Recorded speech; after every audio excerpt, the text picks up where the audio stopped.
commute my kids 200 miles a week to get them to the best schools in Chicago.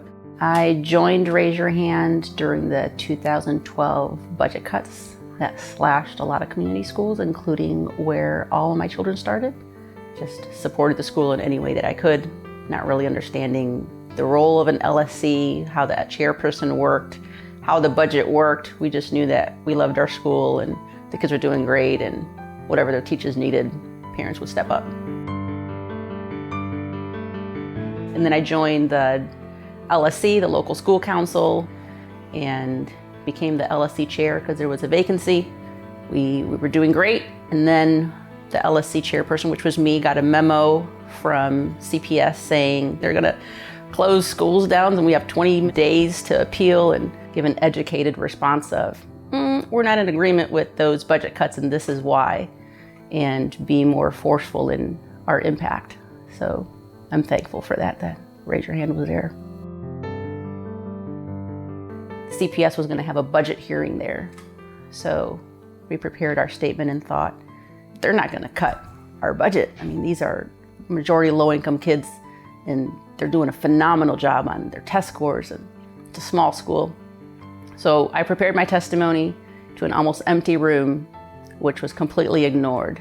And I was furious at the response. And of the 4 or 5 people sitting in the room was the Raise Your Hand founder, Wendy Catton.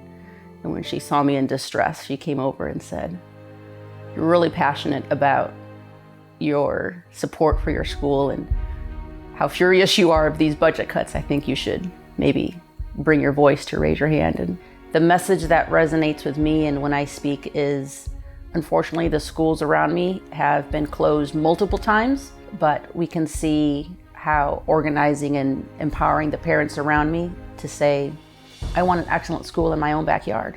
I don't have the resources to commute my kid 200 miles a week to the best schools in Chicago.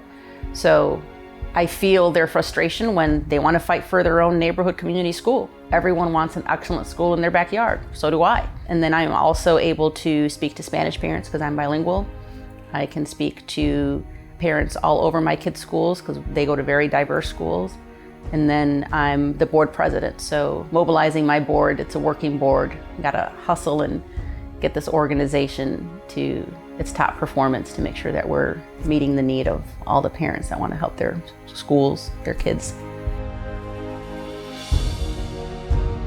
Crossroads is so wonderful for funding Raise Your Hand. It's really important that they look at grassroots organizations and keep them vital and support people at the very neighborhood, community level, because that's where the need is, and that's where you'll find people who are really engaged in the fight. Raise Your Hand has thousands of parents behind it. We need a civil society, we need an educated, empowered, just society, and all of those things cannot happen unless you have a well-resourced public education that every kid has access to. Raise Your Hand has always called for a TIF surplus.